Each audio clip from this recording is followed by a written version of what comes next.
मार्गदर्शक के इस एपिसोड में आपका स्वागत है। आपके साथ मैं हूं निधि और हमेशा की तरह हमारा मार्गदर्शन करने के लिए स्टूडियो में हमारे साथ मौजूद है ममता अवस्थी जी।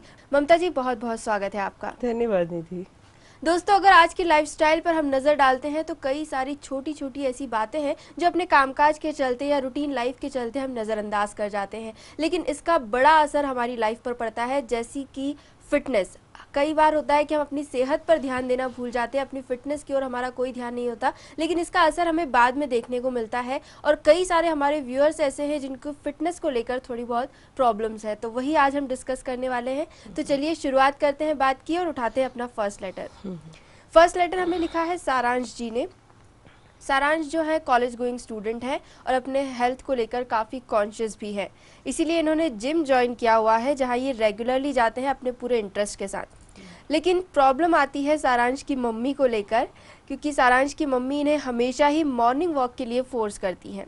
अब सारांश का मानना है कि जिम जाकर वो वर्कआउट तो करते ही हैं, एक्सरसाइज करते ही हैं, तो इन्हें क्या ज़रूरत है सुबह जल्दी उठकर वॉक पर जाने की। लेकिन इनकी मम्मी इस बात पर बिल्कुल भी राज़ी नहीं है और इस बात को लेकर आए दिन दोनों में बहस होती रहती है। अब इसका सॉल्यूशन क्या है? बहुत ही मज़ेदार सी बात है, हर बच्चे को जो है अपनी मम्मी से थोड़ी बहुत प्रॉब्लम रहती है। मैं देखती हूँ।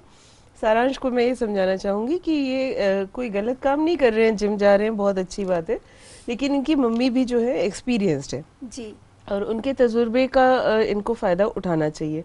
अगर वो कह रही हैं कि मॉर्निंग वॉक पे जाना चाहिए तो उसके पीछे एक लॉजिकल कारण होता है।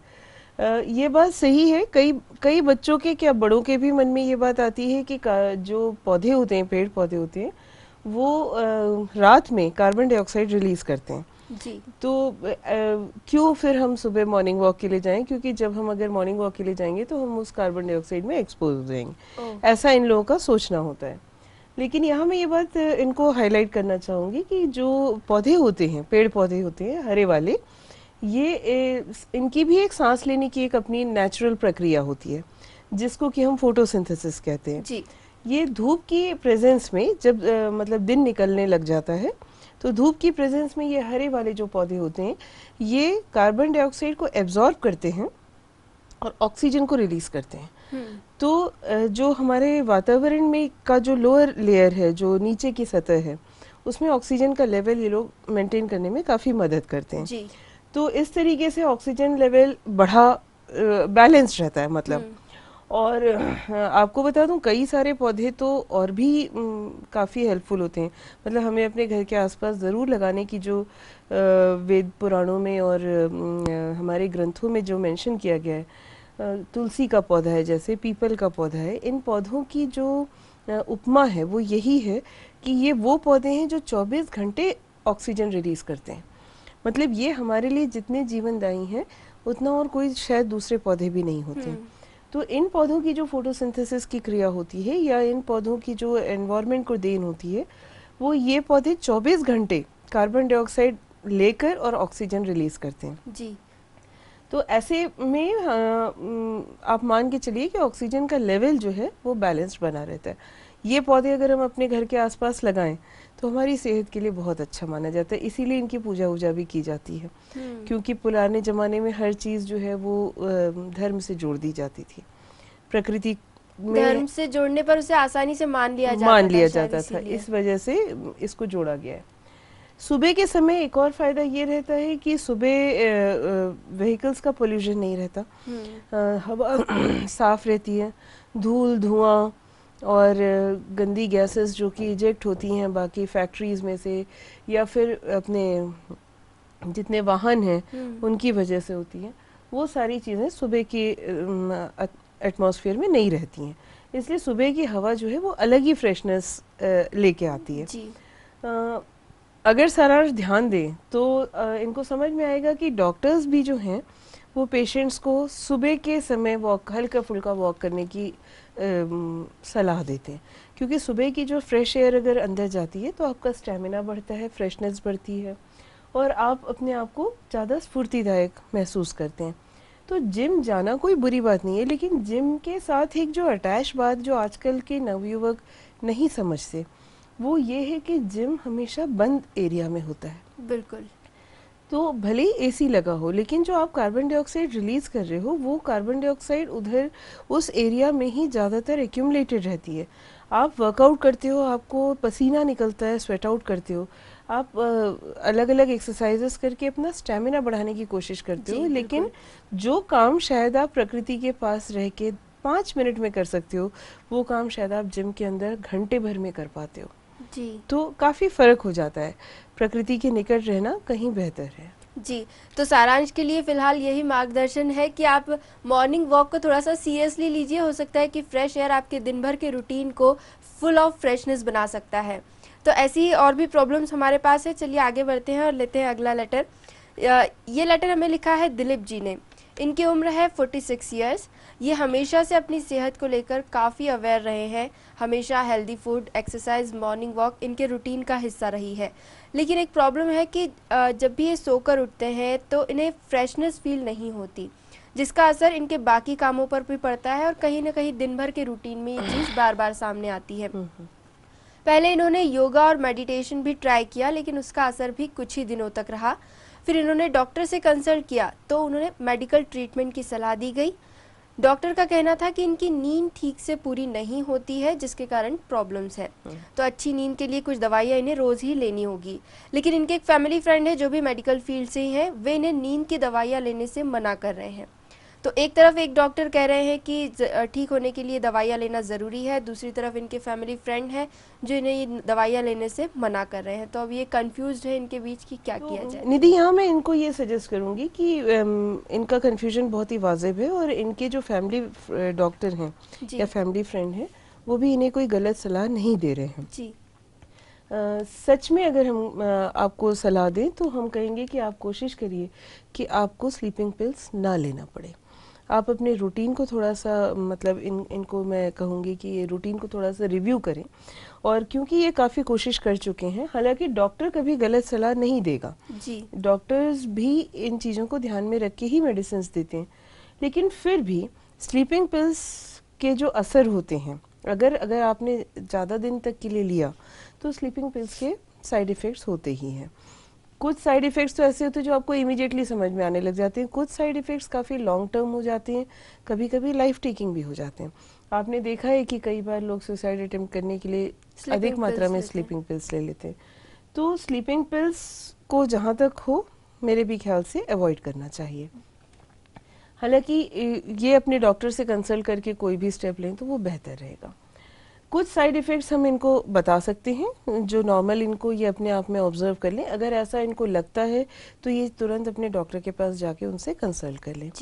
देखिए, कुछ चीज़ें तो ऐसी हैं जो डिपेंड करती हैं कि इनको जो स्लीपिंग पिल्स दी जा रही हैं उनमें केमिकल्स कौन से यूज़ हो रहे हैं। हर दवाई में कोई ना कोई केमिकल होता ही है, चाहे वो नॉर्मल फॉर्म में हो चाहे वो केमिकल फॉर्म में हो, पर इन केमिकल्स का असर ज़रूर होता है देर सवेर आपकी बॉडी के ऊपर, क्योंकि आप इसको बाहर से लेते हैं। तो पहला तो ये है कि स्लीपिंग पिल्स लेने से आपको दिन भर ही नींद आती रहती है, आपको कभी ऐसे फ्रेश फीलिंग नहीं होती कि आप सो के उठे हैं, क्योंकि सोने का जो इनटेक है, जो नॉर्मल हम कहते हैं कि आपकी थकान दूर हो जाती है, वो थकान जैसा दूर नहीं होता, केमिकल्स का असर बना रहता है और आपको हमेशा ही ऐसा लगता है कि आपको नींद आ रही है। फिर कई बार आपके मुंह में सूखापन रहता है, आप कितना भी पानी पीजिए, कोल्ड ड्रिंक्स पीजिए, पर जो एक ड्राइनेस आपके मुंह के अंदर बनी रहती है, क्योंकि सलाइवा जो है वो प्रॉपरली नहीं फॉर्म होता, पीरियोडिसिटी उसकी कम हो जाती है। फिर कई बार आपको दिमाग चक्कर आने जैसा भी लगता रहता है, ये डिजीनेस आपकी बनी ही रहती है दिन भर। आप कभी भी फ्री होके अकेले मूव करने में डरते हो, क्योंकि आपको ऐसा लगता है कि बीच बीच में पीरियोडिकली आपको चक्कर जैसा आ रहा है या सिर घूम रहा है। तो अगर ऐसी सिम्टम्स आपको लगे तो आप समझ जाइए कि आप जो दवाई ले रहे हैं, हाँ, आपको उसको रोक देना है या फिर आपको तुरंत डॉक्टर से कंसल्ट करना है। साथ में आपको कभी कभी डायरिया होगा, मतलब लूज मोशंस टाइप के होने लगेंगे, कभी कभी आपको रैशेस हो सकते हैं, नौशिया जैसी फीलिंग, मतलब हमेशा उल्टी आने जैसी फीलिंग होती रहती है, कई बार कई ड्रग्स से होती है ऐसी फीलिंग। और ये ड्रग्स कभी कभी एंटी एलर्जिक के फॉर्म में भी दिए जाते हैं, इसलिए ये आपको पता तुरंत चल जाएगा। साथ में कभी कभी ज़्यादा इनटेक हो जाता है या लॉन्ग टर्म अगर आप ले रहे हैं तो चेस्ट में पेन होने लग जाता है तो आपको पता नहीं चल पाता कि ये कार्डियक अरेस्ट है, हार्ट अटैक जैसा फीलिंग होता है पर वो होता नहीं है। तो वो जो दर्द आपकी छाती में बना रहता है वो भी स्लीपिंग पिल्स के कारण हो सकता है। कई बार मैंने देखा है कि जो हस्बैंड वाइफ होते हैं या फैमिली में सेक्सुअल ड्राइव में भी कमी आ जाती है स्लीपिंग पिल्स लेने से, वो इच्छा ही नहीं बची रहती है किसी भी रिश्ते को बना के रखने की। तो ये एक तरीके की ड्राइनेस आ जाती है। सिर दर्द की कुछ लोगों को बना रहता है हल्का फुल्का, मतलब ऐसा सिर दर्द जो माइग्रेन भी नहीं कहला सकता और ऐसा सिर दर्द जो आप जिससे आप दूर भी नहीं हो पाते हैं, कहीं ना कहीं स्ट्राइक करता रहता है। हल्का सा आपके सिर में भारीपन रहेगा, दर्द सा आपको महसूस होता रहता है। कभी कभी आपके चेहरे पे स्वेलिंग आ जाती है क्योंकि आपने केमिकल्स लिए हुए हैं, कुछ ना कुछ तो दिखेगा। कभी कभी आपको एबनॉर्मल स्लीप बिहेवियर्स होते हैं, मतलब कुछ लोग नींद में चलना शुरू कर देते हैं। कई बार नींद में ड्राइविंग आपको के लिए हार्मफुल हो जाती है, मतलब आप जो कर रहे हैं वो आपको पता नहीं है, पूरी तरह से कॉन्शियसनेस नहीं होते हैं।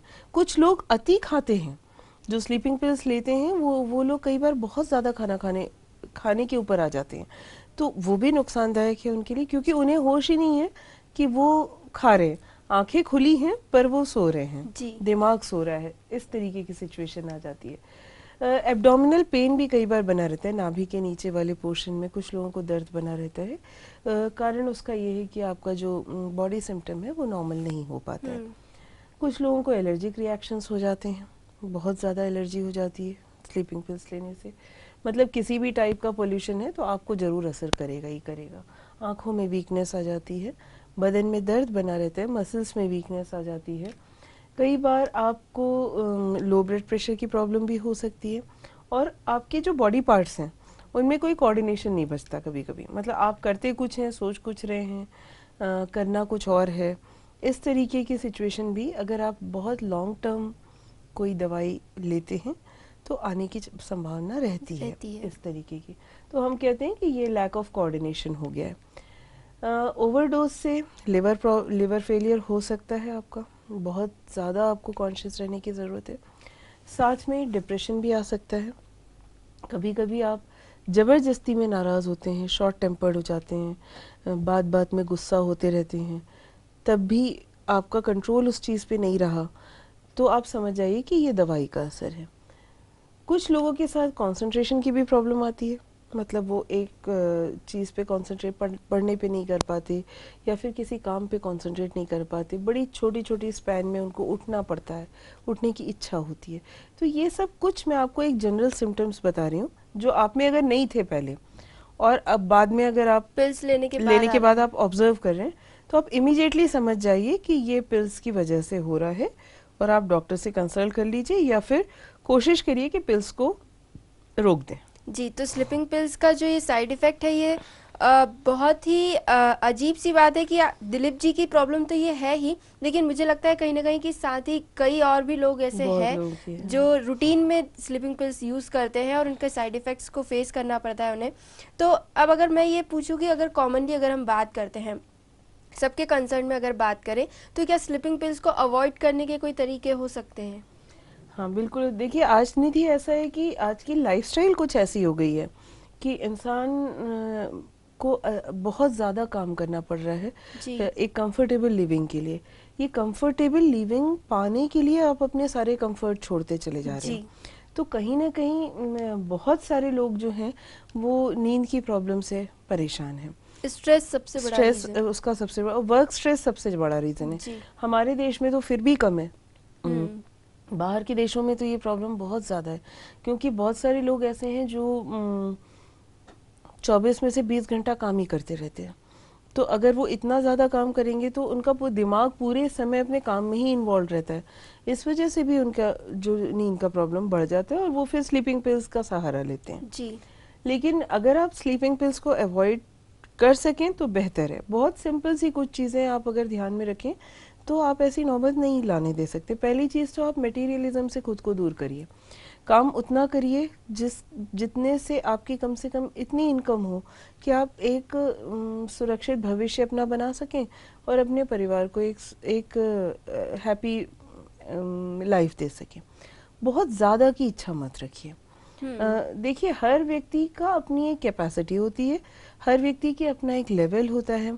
आप क्यों इतना ज़्यादा अपने आप से एक्सपेक्ट करें? कई लोग ऐसे होते हैं जो पढ़ाई लिखाई नहीं करते और उसके बाद वो बिजनेस जब स्टार्ट करते हैं तो उनके अंदर एक कॉम्प्लेक्स होता है कि क्योंकि उन्होंने अपना काम सही समय पे पूरा सही तरीके से नहीं किया, तो उस डिसअचीवमेंट को अब वो पैसा कमा कमा के अचीवमेंट में कन्वर्ट करने में लग जाते हैं। वो भी एक तरीके का स्ट्रेस है, क्योंकि जब उनको पढ़ाई का स्ट्रेस लेना चाहिए था तब उन्होंने वो चीज़ ना लेकर अब कमाने पे स्ट्रेस लेना शुरू कर दिया। नुकसान तो होना ही था उसका। इन सारे कारणों की वजह से स्टूडेंट्स होते हैं या जो लोग बहुत ज़्यादा काम में इन्वॉल्व होते हैं या जो लोग किसी रिश्ते से खुश नहीं होते हैं, कई लोग होते हैं जो रिलेशंस को लेके काफ़ी टेंशन में रहते हैं। अक्सर मैंने देखा है कि वो कॉफ़ी और वाइन और चॉकलेट्स वगैरह का बहुत ज़्यादा उपयोग करना शुरू कर देते हैं। वो एबनॉर्मली यूज़ करते हैं। तो रात को आप इन चीज़ों का सेवन जो है वो अवॉइड करिए, क्योंकि ये 3 चीज़ें, कॉफ़ी, चॉकलेट और वाइन, ये आपके सिस्टम को सबसे ज़्यादा गड़बड़ करती हैं।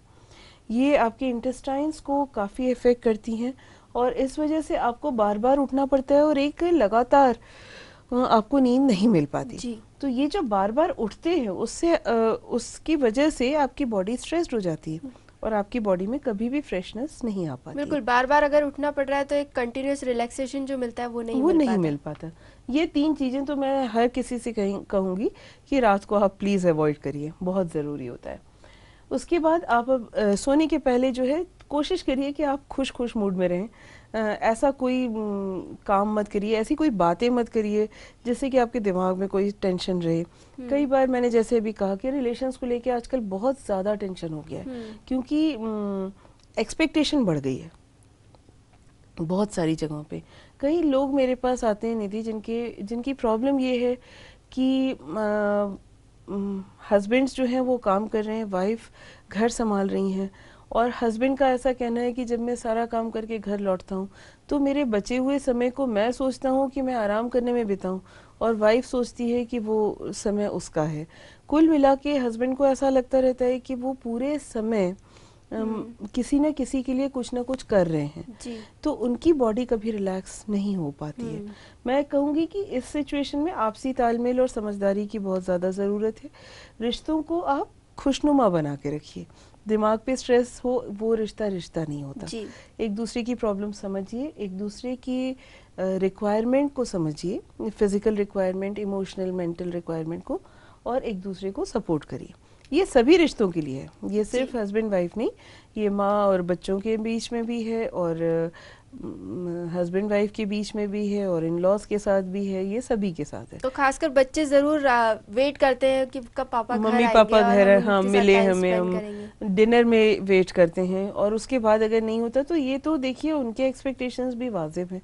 तो एक बैलेंस बना के आप सोने के पहले बैलेंस जरूर कर लीजिए। कुछ अच्छी चीज़ें देखिए साथ में फैमिली के बैठ के टीवी में, ताकि आपको अच्छी सी खुश वाली फीलिंग होती रहे। कुछ लोग मैंने देखा है जो बुजुर्ग हो जाते हैं वो हमेशा ही मेडिटेशन करते, सोने के पहले 2 मिनट मेडिटेट करने से वो स्ट्रेस रिलीज करने की कोशिश करते हैं। तो जिन लोगों को नींद नहीं आती वो ये भी कोशिश कर सकते हैं। इसके बाद एक बहुत ही इम्पॉर्टेंट सी बात है निधि, जो अगर सब लोग फॉलो करें तो बहुत प्रॉब्लम सॉल्व हो सकती है। वो है कि आप खाना खाने के तुरंत बाद मत सोइए। कभी भी डिनर को इतना लेट मत करिए कि डिनर खाने के बाद आप तुरंत सोने चले जाएं। ये तो हमारे शास्त्रों और पुराणों में भी मेंशन्ड है कि आप सूर्यास्त के पहले खा लीजिए, अक्सर हम ऐसा कहते हैं। तो रीज़न उसका यही रहता है, हमारे जो बॉडी के एंजाइम्स हैं वो एंजाइम जो डाइजेस्ट करते हैं फूड को, अगर आप खाना खाने के बाद लेट जाते हैं तो खाना स्टमक के उस पोर्शन में पहुंचता ही नहीं है, पेट के उस पोर्शन में नहीं पहुंचता जिस पोर्शन में वो एंजाइम्स होते हैं। तो वो खाना अक्सर अनडाइजेस्टेड बना रहता है, आपके फैट लेवल भी बढ़ता है, आपको नुकसान भी करता है, और वो अनडाइजेस्टेड फूड है तो आपको भारीपन लाके बॉडी में लगता है। एक और तरीका बहुत आसान सा है जो कि मॉडर्न टाइम में मैं देखती हूँ, वो है कि आप अपने घर का जो वास्तु है वो कुछ ऐसा रखिए कि आपको नींद अच्छी आए। हाँ, आजकल कई लोग इसे फॉलो कर रहे हैं, फॉलो करते हैं, जैसे फेंग शुई के कुछ रूल्स होते हैं। लेकिन मैं कहूँगी कि बहुत ज़्यादा भी इन चीज़ों में मत पड़िए, क्योंकि हमारी लिमिटेशंस हो जाती हैं। आजकल फ्लैट्स हैं या घर हैं या रो हाउसेज हैं, वो हम बहुत ज़्यादा इन चीज़ों को ध्यान में रख के तो नहीं, हर कोई नहीं बनवा पाता। तो आप स्थिति की गंभीरता को समझते हुए पहली चीज़ आप कुछ कॉमन बातें कर सकते हैं। जैसे आप अपने कमरे में बेड को ऐसे रखिए कि आपको दरवाज़ा दिखता रहे, लेकिन दरवाजे के रास्ते में आप मत आइए। तो उससे एक आपके मन में एक सेफ फीलिंग रहेगी कि आपके नॉलेज में है कि कौन आ रहा है, कौन जा रहा है, और साथ में आप किसी को हिंडर भी नहीं करेंगे। यानी वो थोड़ा सा साइकोलॉजिकल इफेक्ट के लिए है। छोटी छोटी सी बातें, बहुत बड़ी नहीं है। और कई बार ये भी देखा गया है कि अगर आपके बेडरूम में मिरर नहीं है तो आप ज़्यादा रिलैक्स होके रह पाते हैं। बेडरूम में मिरर होने से भी आप बड़े कॉन्शियस रहते हैं पूरे समय। तो एक ड्रेसिंग रीजन आप अलग रखिए और बेडरूम को खुला बेडरूम रखिए। अच्छा। जिसमें कि मिरर की पॉसिबिलिटी ना रखें तो आप बेहतर फील करेंगे इसमें। दूसरी चीज़ है कि सोने के पहले आपको अपनी हाइजीन का पूरा ध्यान रखना चाहिए। ब्रश करिए, ये तो नॉर्मली भी हम सबको समझाते हैं, और वॉशरूम ज़रूर होके जाइए। देखिए, अगर आप टॉयलेट्स को पहले नहीं निपटाते हैं सोने के पहले, तो आपको ये याद रखना है कि सोते आप हैं, आपकी किडनी नहीं सोती है जी। तो अंदर के पार्ट्स तो आपके वर्क करते रहते हैं। किडनी लगातार रात भर काम करती रहती है, तो आपके बॉडी में जो सिक्रीशंस है, जो प्रोसेस चल रही है, वो तो चल ही रही है। अगर आप पहले वॉशरूम नहीं जाके सोएंगे तो आपको 10 बार उठना पड़ेगा, जिस वजह से फिर से वही बात होगी कि आपकी बॉडी रेस्टलेस हो जाएगी। तो ये एक बहुत ही कॉमन सी बात है जो हम बच्चों से भी हमेशा कहते हैं कि सोने के पहले आप वॉशरूम होके आ जाइए। एक और बात का ध्यान रखना है जो कि हम देखते हैं कि नॉर्मली जो हमारे पहाड़ी एरियाज़ हैं या वहाँ पे ये प्रॉब्लम ज़्यादा आती है। आपको अपने बॉडी का तापमान जो है वो अपनी सराउंडिंग के बराबर रखना चाहिए सोते समय।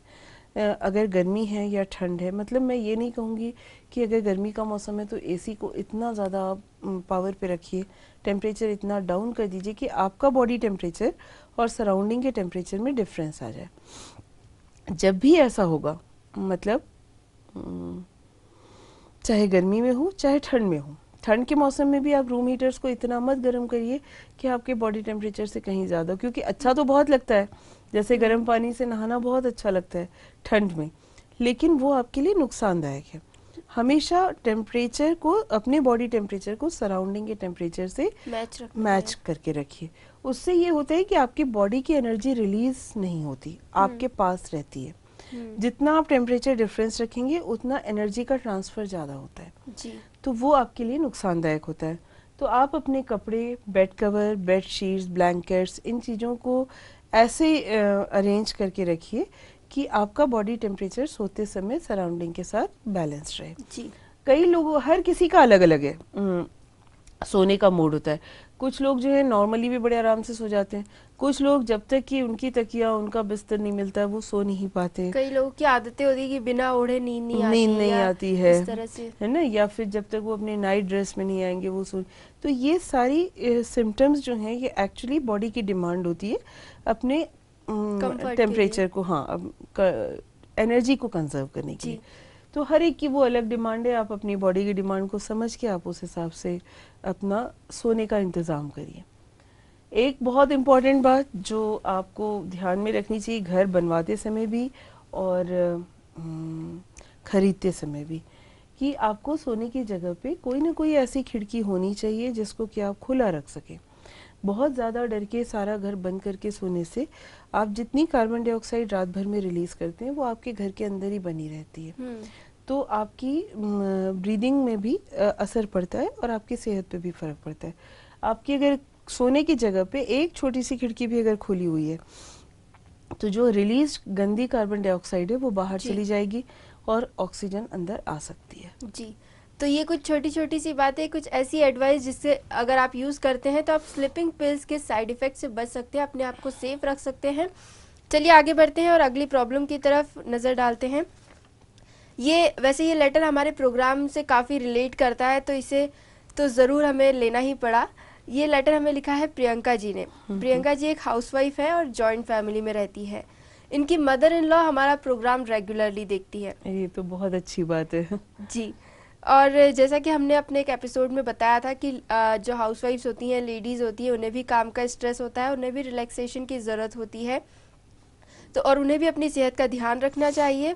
ये ऐसी काफ़ी सारी बातें हमने पहले डिस्कस की है। तो इनकी मदर इन लॉ जो है वो काफ़ी कॉन्शियस है अपनी हेल्थ को लेकर, और वो प्रियंका को भी फोर्स करती हैं कि उन्हें भी आराम करना चाहिए। वैसे रूटीन के चलते दोनों ही सुबह जल्दी उठती है, तो जो मजबूरन प्रियंका को आई मीन उनकी जो मदर इन लॉ है वो उन्हें फोर्स करती है कि तुम्हें आराम करना चाहिए, तुम्हें भी स्ट्रेस होता होगा, चाहे प्रियंका इसके लिए राजी हो या ना हो। अब चूंकि उन्हें दोपहर में सोना ही पड़ता है, तो प्रियंका जो है सिर्फ अपनी मदर इन लॉ को खुश करने के लिए वो सिर्फ बिस्तर पर लेटी रहती है, लेकिन वो उस दौरान काफ़ी बोर हो जाती है क्योंकि उन्हें नींद तो आती नहीं। इसके कारण उन्हें काफ़ी हेडेक की शिकायत होने लगी है। अब प्रियंका चाहती है कि उनका ये पत्र हमारे प्रोग्राम में ज़रूर शामिल किया जाए, और क्योंकि उनकी मदर इन लॉ रेगुलरली ये प्रोग्राम देखती है, तो शायद इस बात का कोई सॉल्यूशन इस प्रोग्राम के थ्रू उन्हें मिल सके। अच्छा, तो पहले तो मुझे भी बड़ी खुशी हुई कि इनकी मदर इन लॉ हमारा प्रोग्राम देखती हैं। निधि, वैसे हमारे कई व्यूअर्स जो हैं वो कांस्टेंट व्यूअर्स बन चुके हैं, इनके लेटर से हमें समझ में आता है। प्रियंका को तो खुश होना चाहिए कि इनकी मदर इन लॉ इनका इतना ध्यान रखती हैं, एक तो बात ये है। लेकिन हाँ, ये बात ज़रूर हम इनकी मदर इन लॉ से कहेंगे कि ये एक बहुत गलत धारणा है कि ये सोने के लिए 8 घंटा कंपलसरी होता है। ऐसा नहीं है, हर व्यक्ति की अपनी रिक्वायरमेंट होती है। कुछ लोगों की बॉडी को 8 घंटे की नींद रिक्वायर्ड है, कुछ लोगों की बॉडी बहुत जल्दी रिलैक्स हो जाती है। एज का भी एक फैक्टर होता है और अपनी अपनी स्टेमिना का भी एक फैक्टर होता है। तो वो प्लीज़ ऐसा ना समझें कि अगर उन्हें 8 घंटे की नींद रिक्वायर्ड है तो प्रियंका को भी रिक्वायर्ड है, ऐसा ज़रूरी नहीं है। दूसरी बात ये है कि अगर ऐसा उन्हें लग रहा है तो वो सोने जगने का समय एकदम फिक्स कर दें रात का, जिससे कि उनके मन से ये भावना हट जाए। बुजुर्ग लोगों को वैसे भी मेरे ख्याल से नींद की प्रॉब्लम ज़्यादा होती है, इसलिए उन्हें साइकोलॉजिकली ऐसा लगता है कि दूसरे भी नहीं सो पा रहे। जबकि जो युवा होते हैं, यंग होते हैं, उनकी नींद की प्रॉब्लम बड़ी, अगर वो रिलैक्स्ड हैं, खुश हैं, तो वो फटाफट सो जाते हैं, उन्हें उतनी ज़रूरत नहीं होती। समय निर्धारित कर दें सोने का और उठने का। और एक बात का हमेशा ध्यान रखें, क्योंकि ये अगर म्यूज़िक वगैरह सुनती हैं या हेडफोन्स लगा के कई बार लोग सो जा रहे हैं, तो साउंड का बहुत ज़्यादा असर पड़ता है हमारे दिमाग पर और नींद पर। प्लीज़ इस चीज़ को आप लोग ज़रूर अवॉइड करिए, क्योंकि ये आपकी ज़िंदगी को रिड्यूस करता है, शॉर्ट कर देता है। नॉइज़ का बहुत ज़्यादा अफेक्ट होता है हमारे हार्ट के ऊपर, बहुत ज़्यादा असर होता है हमारे दिमाग के ऊपर, और ये बार बार जो हम अपने दिमाग को स्ट्रेस देते हैं, हम सोचते हैं म्यूज़िक सुन रहे हैं, हर बार एक सूदिंग इफेक्ट भी जो है वो ज़्यादा देर तक अगर लिया जाए तो वो हमारे दिमाग के लिए नॉइज़ हो जाता है। जी, तो आप अपनी लाइफ को थोड़ा सा रिलैक्स करिए, बजाय इसके कि आप सोते समय कम से कम हेडफोन्स लगा के गाने सुनना अवॉइड करिए। जी। तो ये था आज का मार्गदर्शन, जहां हमने जाना फिटनेस के छोटी छोटी सी ऐसी बातें जिन्हें ध्यान में रखकर हम अपनी सेहत को पूरी तरह से 10 on 10 बना सकते हैं। अगली बार फिर मिलेंगे एक नए टॉपिक के साथ। कोई भी फीडबैक या क्वेरी आप हम तक पहुंचाना चाहते हैं तो हमारा ईमेल आईडी है margdarshak.city@gmail.com। अपनी बातें हमसे ज़रूर शेयर कीजिए। अगली बार फिर मिलेंगे, तब तक के लिए नमस्कार।